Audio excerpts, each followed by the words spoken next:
ನಮಸ್ಕಾರ ನೇತ್ರ ಸ್ಟೈಲ್ ಮಂತ್ರ ವಿಡಿಯೋಸ್ ರೆಗ್ಯುಲರ್ ಆಗಿ ನೋಡ್ತಾ ಇರ್ತಾರ ಯೂಟ್ಯೂಬ್ ಅಲ್ಲಿ ಅಂಡ್ ಆಲ್ಸೋ ನನ್ನ ಇನ್ಸ್ಟಾಗ್ರಾಮ್ ಹ್ಯಾಂಡಲ್ ಅಲ್ಲಿ and today all about style ಮನೇಲಿ ಕೂತಿದ್ದೀವಿ for a long time now but it's that time when we actually try and talk to fellow influencers and find out what they do during the lockdown and now that there's been an unlock slowly what's happening in different lives right now today with us on this conversation, we have Juhi Godambe. Juhi, thank you so much, first of all, for joining this conversation.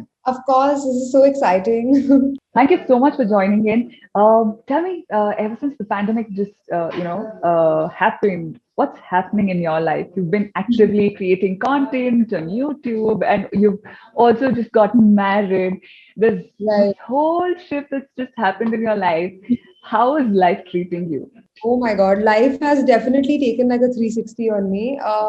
I mean, before the pandemic, I was traveling so much, and content was basically through the travel that I did. But then suddenly, we had to be at home and, figure out how to create content within your house. So that was Yeah. kind of challenging, but then we embraced it and it was fun. So, I mean, the way we create content has changed, but we've definitely continued creating content, or even, we've in fact been creating more content since we have more Mhm. time in our hands. And yes, I got married. It's been about like 15 days now. So that's new as well. So yeah, you've been a blogger for a while now, and you also run an own fashion label of your own. Tell me what happened first. Was the idea of bringing coming up with your own label was the first one that happened, or blogging happened, and then eventually you had to move into that? What was it first? So, I mean, for me, fashion has always been something that I was very interested in, but I was just trying to figure what to do with fashion. So, I started as a fashion stylist at a magazine called Grazia, and that didn't work out for me. I realized I don't enjoy styling. I would rather style myself. During that phase, I went to London to study fashion in business. And it all happened hand in hand. While I started posting on social media about my clothes, I also decided to start a clothing brand. And I thought it was a win win situation because I was kind of building an audience for my brand at the same time. So it all happened, simultaneously, to be honest. Lovely. Tell me your baby steps into blogging, and because as a fashion blogger, it's not like at least for food blogging and things, you just have to walk into a restaurant and probably make nice videos, and it's just that. Although it's got its own challenges, I'm very sure. Yeah. But when it Yeah. comes to fashion, do you end up hoarding a lot of things in the name of for the sake of making videos? How do you manage these things? At least initially, as you Yeah. stepped into it. Yeah, I mean, of course, any type of blogging have has its own challenges. But when it came to fashion blogging, I remember, I used to wake up at 7 a.m. and 6 a.m. and go for these shoots because I live in Mumbai Huh. and the city is quite cramped up. So to find locations for the shoot was a task. So back then, I mean, of course, I couldn't afford a photographer. So my best friend would come along with me, with our little camera. We would take pictures around the city. I remember change in the car and, run around with a suitcase with different clothes. I mean, Yeah. those were the days, really trying to figure how to go about things. But one thing that I kept in mind was that I have to be consistent. I can't do it for 2 days and then just wait for things to happen. I was consistent no matter what the results were. And eventually people started noticing my work, which was great. So yeah, that's one thing I'll tell anyone who wants to start blogging, that you have to be consistent and, be patient. There's so many challenges as a fashion blogger. Yeah. What's that one thing that keeps you going or makes you take? Appreciation is is Right. all that happens after all the hard work that goes behind it. But what Yeah. is it? I remember I always told people that the day I don't want to wake up at 6 in the morning and put on a face of makeup for a shoot, I'm done. Huh. Because for me, till now, my job really excites me. And that's what keeps me going. Like I'm always very excited to try new looks and do new makeup styles and hairstyles and all of that. So I literally love my job. I feel like I'm one of those lucky ones who could follow their passion as a living. Mhm. So I don't take that for granted. Like I wake up feeling very blessed every day, and that is what keeps me going, knowing that I'm able to follow my passion, unlike a lot of people. So yeah. Absolutely.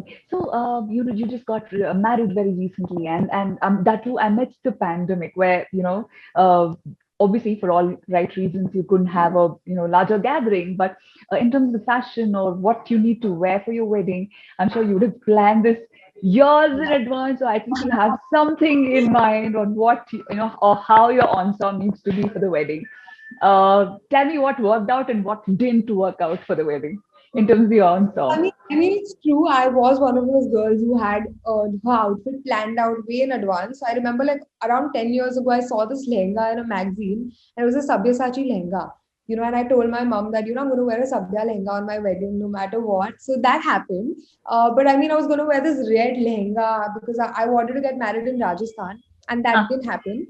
So I went for like a more softer tone instead because it was an intimate wedding and it was, the wedding was in Alibag, so it went with the white better.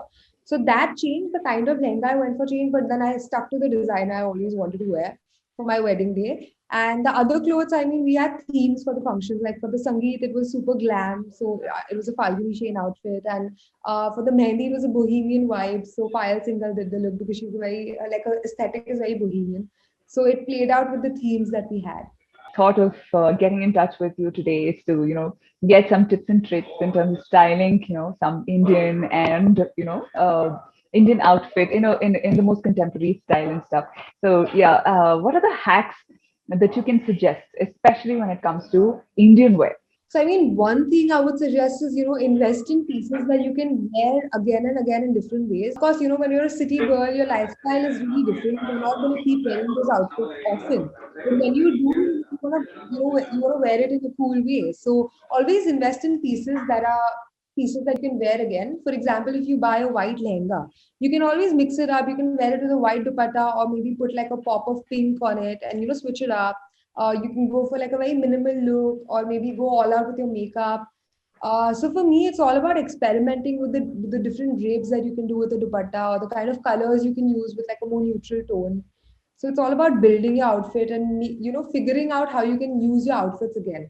Like for example, my wedding lehenga, like I would love to wear it again sometime in the future. Hopefully, when there's a family wedding or something. But I'll make sure I'll wear it in a different way. Maybe use a Yeah. different dupatta, maybe use a different blouse. So just switching things up like that. Yeah, and some must-haves that you suggest everybody has to have, particularly when it comes to ethnic wear or traditional wear. Okay, must-haves. I mean, you need to build your wardrobe again with your basics. So, like a nice, pretty sari is something you can. A sari is so timeless for me.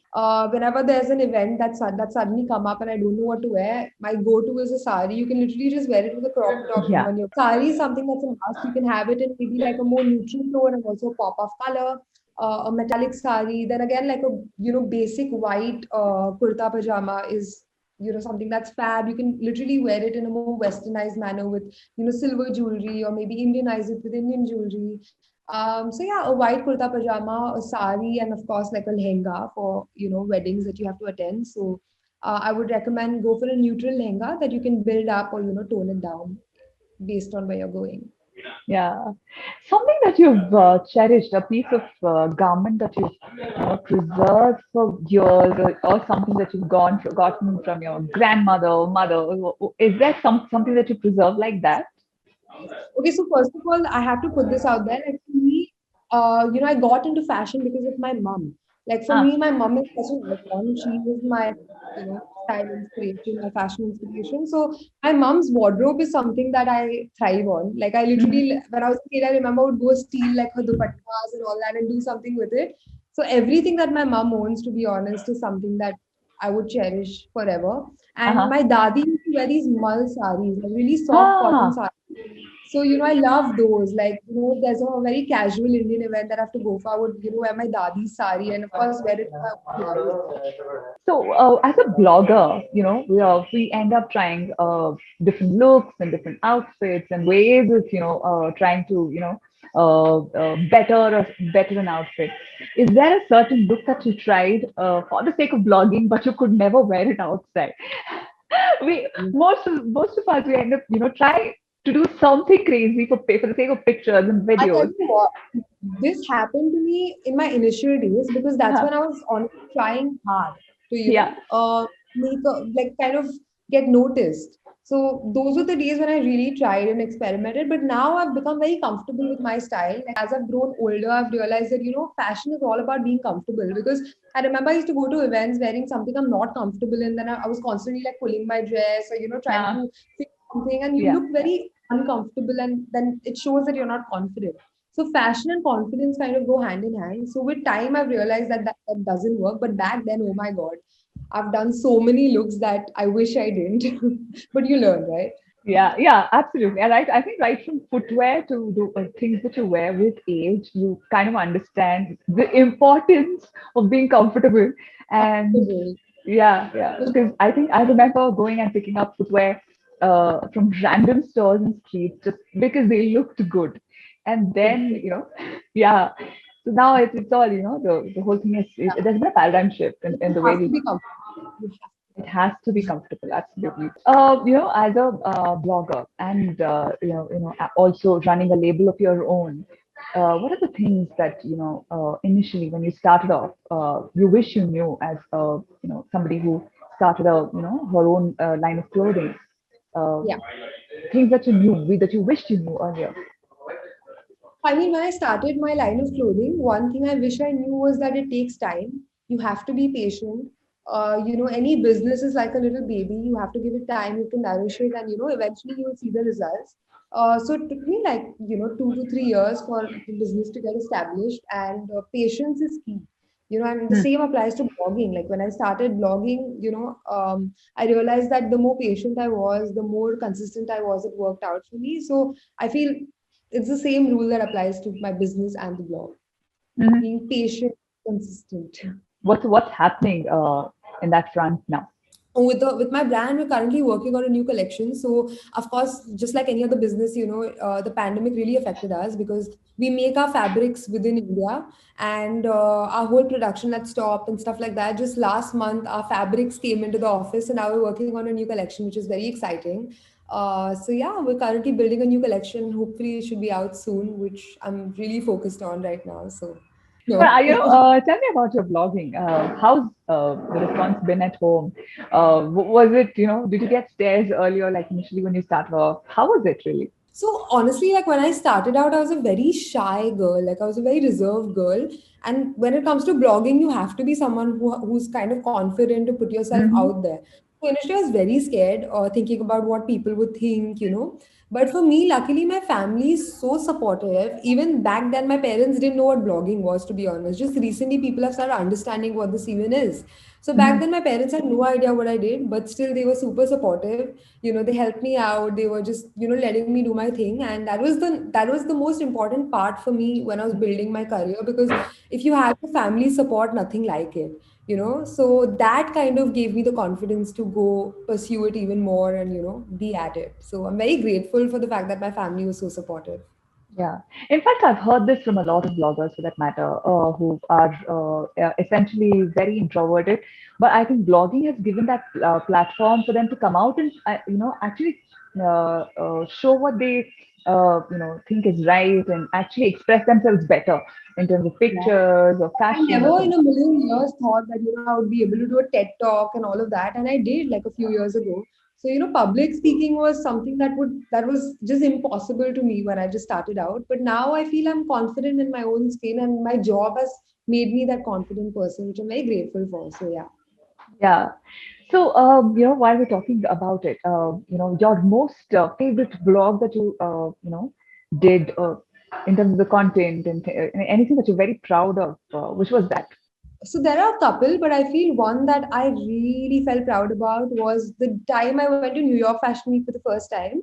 So I went with Maybelline, and I attended Fashion Week, and it was such a magical experience. And I actually wrote about it on my blog. I also blogged it for my YouTube channel. So that is something I keep looking back at, because that was one of the one milestone in my career when I went international and I did that Fashion Week, and the kind of people that I met, it was just beautiful. So I really Wow. love that blog. Yeah. Wow.